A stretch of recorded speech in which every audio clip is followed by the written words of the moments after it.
Please like, share and subscribe. Raviteja గారి birthday సందర్భంగా ఆయన నటిస్తున్న మాస్ జాతర అనే మూవీ నుంచి అయితే క్లిప్స్ అయితే రావడం జరిగింది భయ్య.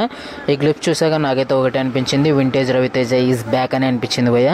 మన వింటేజ్ రవితేజలో ఉండే కామెడీ టైమింగ్ కానీ ఈ మూవీలో వర్కౌట్ అయితే మనమైతే బ్లాక్ బస్టర్ మూవీ అయితే చూస్తాం భయ్య. ఈ టీజర్లో మన రవితేజ గారి లుక్స్ కూడా అదిరిపోయాయని చెప్పొచ్చు. బీజం కూడా చాలా బాగుంది భయ్య. ఇంటెన్షన్ డ్రామాతో అయితే మన ముందుకు రాబోతున్నారు. రవితేజ గారు కాప్ రోల్లో ఎలా కుమ్మి పడేస్తారో మనం స్పెషల్గా చెప్పాల్సిన అవసరం లేదు. ఆ ఫార్ములా ఈ వర్కౌట్ అయితే మాత్రం బ్లాక్ బస్టర్ హిట్ అవ్వకుండా ఎవరు ఆపలేరు ఈ మూవీని.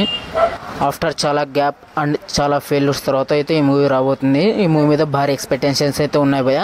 ఈ మూవీ మెయిన్గా రవితేజ కెరియర్కి టర్నింగ్ పాయింట్ అవ్వాలని నేనైతే కోరుకుంటున్నా. ఫస్ట్ ఆఫ్ ఆల్ క్లిప్స్ అయితే అదిరిపోయాయి. బ్యాక్గ్రౌండ్ స్కోర్ కూడా చాలా బాగుంది. చాలా ఇంటెన్షన్స్ అయితే క్రియేట్ చేసిందని చెప్పొచ్చు. కామెడీ టైమింగ్ వర్కౌట్ అయ్యి ఆ మాస్ స్లాంగ్స్ అయితే వర్కౌట్ అయితే మాత్రం ఖచ్చితంగా మూవీ అయితే పెద్ద బ్లాక్ బస్టర్ హిట్ అయితే పోతుంది భయ్య. ఉన్నతలో క్లిప్స్ అయితే నాకైతే బాగా నచ్చింది. మీకు ఈ క్లిప్స్ ఎలా అనిపించిందో కింద కామెంట్ చేయండి.